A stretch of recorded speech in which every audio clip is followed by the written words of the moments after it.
Hello, my fellow Ethereans. This is Mike Jenkins coming back with episode 3 of the She-Ra Princess of Power Comprehensive Review series. Today we're doing Castaspella, the Queen of Mysticor. At least that's how she's known on the Filmation cartoon series. Castaspella is one of the first figures released in the Princess of Power toy line in 1985. She has an interesting history with room for speculation. Much happened to Castaspella before and during her release in the toy line. Castaspella had been considered for a villainous role in the Princess of Power toy line. She was part of Catra's faction, along with Double Trouble and Glimmer. This would prove to be very short-lived, as test groups demanded that there can't be too many bad girls in the toy line. The test groups also decreed that there couldn't be too much blue in the toy line, and so Casta was chosen to have the blue completely removed from her toy. This notation didn't make it to Filmation, who depicted the Sorceress Queen like her blue and yellow prototype. One of the distinct features of Castaspella's figure is the hypnotic spinning disc on her back. It did not appear in the show, but Castaspella's evil counterpart, Shadow Weaver, does a hypnotic shadow spinning spell that harkens back to this spinning disc. Or it seems to harken back to the spinning disc. That could be a coincidence. Casta, not being a villain, didn't fully make it to the London-based Ladybird books, who depicted Castaspella as a villain and accomplice to Catra in the books Catra's Ice Palace and She-Ra and the Golden Goose, released in 1986. Ironically, US-based Golden Books released Too Long at the Fair in 1985, which featured Castaspella as Queen of Mysticor, as she is in the cartoon series, and it's also revealed that she has an evil twin cousin named Allepsatsac. Castaspella spelled backwards. Allepsatsac works with Catra. Castaspella is introduced in the mini-comic Disappearing Treasures, which is released with the vintage toy.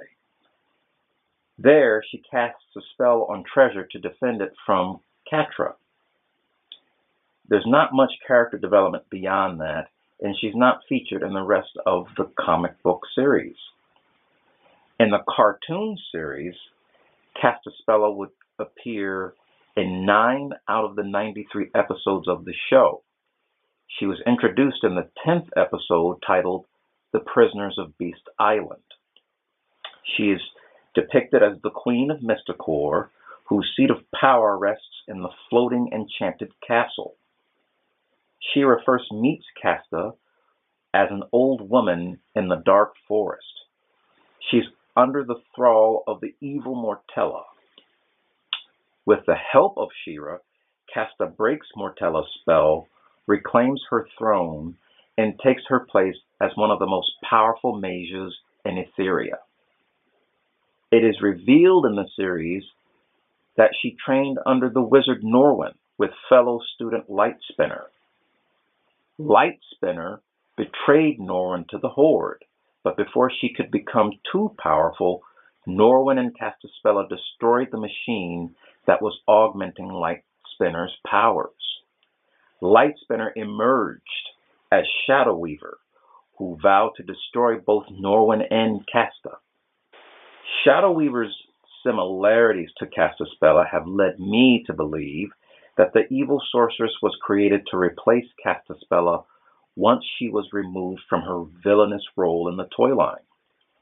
Shadow Weaver is exclusive to the show as a character created by Larry DiTilio, and seems to be an answer to the lack of Princess of Power villains.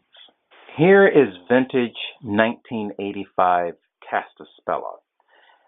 Notice how the blue is totally removed from her figure and is essentially replaced with orange. Let's see.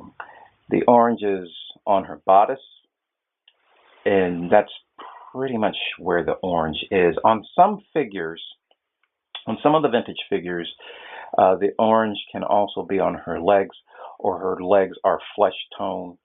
There's some variants out there for Castaspella. But this figure features orange on the bodice, kind of a creamy yellowish white for the boots and the gauntlets, and that yellowish white is also featured in the thunderbolts on her bodice here. This figure has yellow leggings with yellow bolt arrows going down the boots. The hypnotic disc actually spins, so it's her action feature. And often figures are found without the disc. So for some, if they're going on eBay, they have to go out and try to find this piece to complete their figure. She comes with her collar. She comes with a dress. And again, disc spins, and she's got the typical articulation in the arms and the legs, and she does have waist articulation, and her head does pivot. My Castaspella has a hard time standing, but it seems like she's behaving today, so that's the review of vintage Castaspella. Castaspella here was released in 2013 in the Masters of the Universe Classics toy line. She is heavily influenced by her Style Guide Filmation cartoon appearance, but does take some nods from her original figure, mainly the spinning disc on her back. She was released with the spinning disc as an accessory. She got what I call a Great Rebellion shield, and she got a staff that doubles as an energy blast, or an energy blast that doubles as a staff. Let's see. The spinning disc is removable. It detaches and it clips to her waist. So if you wanted to display her as she is on the cartoon series without the spinning disc, you can do so. I tend to display my figures as close to their vintage toy counterparts as possible, so I typically display with the spinning disc. She has articulation at the neck, but the hair tends to limit some of that articulation, which is something that happens with a lot of the Princess of Power figures in the Classics line. The hair is hard plastic, so it's difficult to rotate the head sometimes. She's got articulation at the shoulders, the bicep, at the elbow, at the wrist there. Her dress is pliable, which gives her the ability to split her legs, which allows her to sit on perhaps Swift Wind or Arrow. She's got articulation at the knee, and she's got the ankle articulation. The staff also doubles as an energy blast, which you can place on her head to finagle that energy blast. I mainly display it as an energy staff. Some fans or collectors display it as an energy blast. Some people don't even use it at all. But there is the energy blast. I prefer having the spinning disc on Castaspella, which, as you see here, it does spin. And there is Castaspella.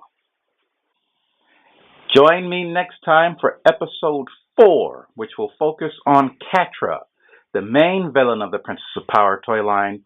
So it's sure to be a pretty action-packed, fully packed, info-packed episode. Ta-ta for now.